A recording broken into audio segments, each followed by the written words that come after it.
हरे कृष्ण, राधे राधे। उन दिनों बाली से भयभीत होकर सुग्रीव अपने मंत्रियों के साथ ऋष्यमुख पर्वत पर रहते थे। हनुमान भी उन्हीं के साथ थे। सुग्रीव प्राय डरते ही रहते थे कि कहीं बाली का भेजा हुआ कोई उसका मित्र आकर हम पर आक्रमण ना कर दे, क्योंकि शाप के कारण बाली स्वयं वहां नहीं आ सकता था। एक दिन वे मंत्रियों और अपने प्रिय सहचर हनुमान के साथ बैठकर कुछ राजनीतिक चर्चा कर रहे थे। एकाएक उनकी दृष्टि पंपा सर की ओर चली गई। उन्होंने देखा कि वहां दो सशस्त्र व्यक्ति खड़े हैं। उनका उद्देश्य तो ठीक ठीक नहीं जान पड़ता, परंतु वे किसी की खोज में मालूम पड़ते हैं। उनकी चाल ढाल, उनका वीरोचित शरीर, उनके शस्त्र अस्त्र और साथ ही उनके वलकल वस्त्र और जटाओं को देखकर सुग्रीव को बड़ी शंका हुई। उन्होंने हनुमान से कहा कि भाई, पता लगाओ ये दोनों वीर पुरुष कौन हैं।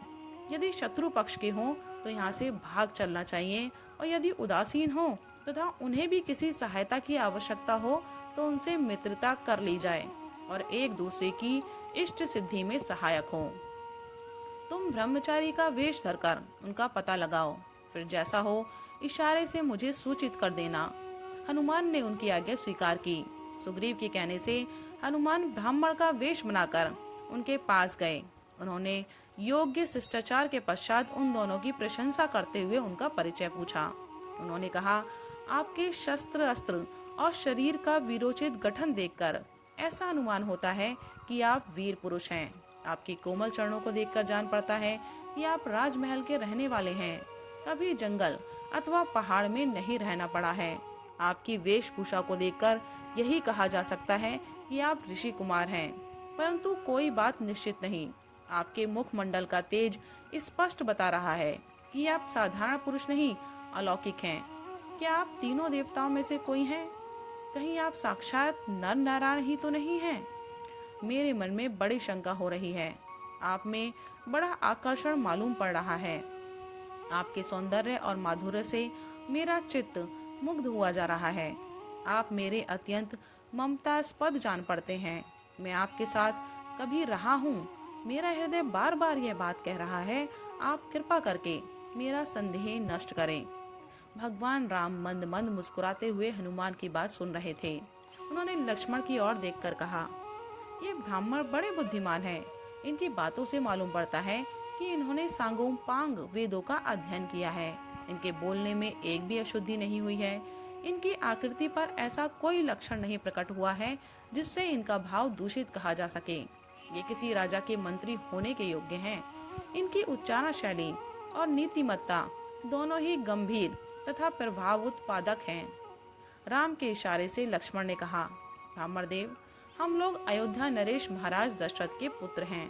उनकी आज्ञा मानकर 14 वर्ष के लिए वन में आए हैं।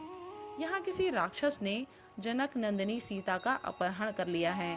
हम लोग उन्हीं को ढूंढते हुए इधर उधर घूम रहे हैं। अब तुम अपना परिचय दो।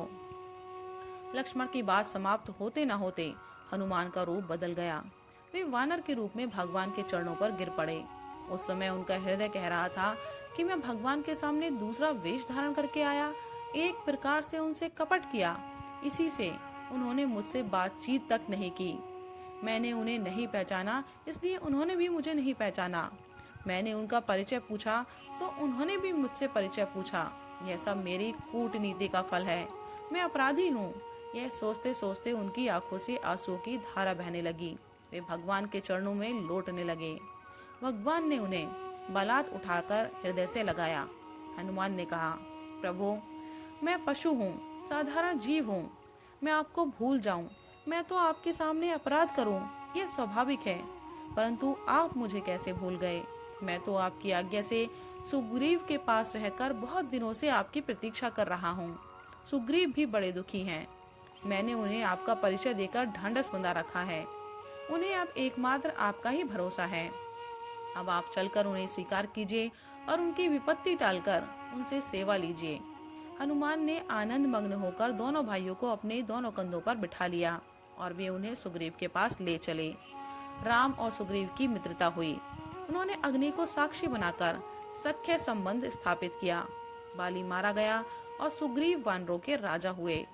चौमासे में भगवान राम और लक्ष्मण प्रवर्षण गिरि पर निवास करते रहे। सुग्रीव भोग विलास में पड़कर राम का काम भूल गए, परंतु हनुमान कैसे भूलते। उन्होंने कई बार सुग्रीव को समझाने की चेष्टा की, किंतु सुग्रीव ने सुनी अनसुनी कर दी।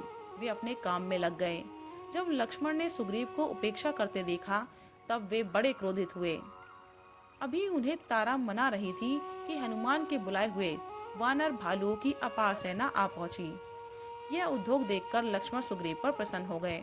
सुग्रीव भगवान राम के पास आए और उन्होंने अपने प्रमाद के लिए क्षमा मांगी। भगवान राम के सामने देश देशांतरों का वर्णन करके सुग्रीव सीता को ढूंढने के लिए वानरी सेना भेजने लगे। सीता के संबंध में इतना पता तो था ही कि रावण उन्हें दक्षिण दिशा में ले गया है, परंतु वानरों को सब और भेजने का अभिप्राय यह था कि और वानर इकट्ठे किए जाएं, तथा यदि रावण ने सीता को कहीं अन्यत्र रख दिया हो तो उसका भी पता चल जाए। सुग्रीव ने शासन के शब्दों में कहा, जो 1 महीने में निर्दिष्ट स्थानों का पता लगाकर नहीं लौटेगा, उसे मैं बड़ा कठोर दंड दूंगा। सबने निर्दिष्ट दिशाओं की यात्रा की। दक्षिण दिशा में ढूंढने का काम बड़ा ही महत्वपूर्ण था, इसलिए यह काम मुख्य वानर वीरों को ही सौंपा गया। जामवान, हनुमान, अंगद, नल नील आदि को बुलाकर उनके काम की गुरुता समझाई। उनके मन में उस समय यह भाव उठा कि ये वीर अवश्य ही अपना काम पूरा करेंगे। विशेष करके हनुमान के लिए तो कोई काम असंभव है ही नहीं। उन्होंने बड़ी प्रसन्नता और प्रेम से कहा, हनुमान, जल में, थल में, नभ में सर्वत्र तुम्हारी एक सी गति है। स्वर्ग तथा अंतरिक्ष में भी ऐसा कोई नहीं जो तुम्हारी गति रोक सके। तुम अपने पिता के समान ही गति, वेग, तेज और स्फूर्ति से युक्त हो। तुम सब कुछ जानते ही हो, तुमसे और क्या कहूँ। तुम्हारा काम केवल स्थानों में देखाना ही नहीं है, बल्कि तुम्हारा काम सीता को पाना है।